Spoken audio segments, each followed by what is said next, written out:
نو هغوی د جهاد په لفظ کې لږ تعمیم وکړو. جهاد یې ویلې وي په قلم سره هم جهاد کېږي، په زبان سره هم جهاد کېږي. نو هر کله که په قلم او په زبان سره جهاد کېدی نو پیغمبر خدا مې میدان ته ولې راوځي؟ د پیغمبر خدا په مخ باندې مې وینې ولې بهېږي؟ صحابه مې 1200 صحابه په معرکه یمامه کې ولې شهیدان کېږي؟ هره غزوه او هره سرای کې مې صحابه سر ولې قربانوي؟ چا مې شهادت ولې څکي؟ که جهاد په قلم او په زبان سره کېږي نو بیا خو ډېره اسانه وه. بیا خو به نبي علیه صلات وسلام محض دعوت چلولی، صحابه به محض دعوت چلولی، تابعینو به محض دعوت چلولی، بس دین خورېدی او دین به دنیا ته رسېدی.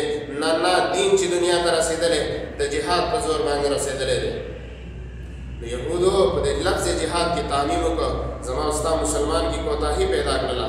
نو چې زما او ستا مسلمان کې کوتاهي پیدا شوه نو هغوی ته مغلوب کړلې، هغوی په تا باندې اوس هم غالب دي او غالب به اوسي. خو که مسلمان و دی راپاڅېده او د جهاد غونډه عظیم رکن یې راژوندی کړه او د جهاد غونډه عظیم رکن یې په زندګۍ کې راوسته نو انشاءالله العزیز یهود مخکې مغلوب وو او وی به او رهېږي انشاءالله العزیز.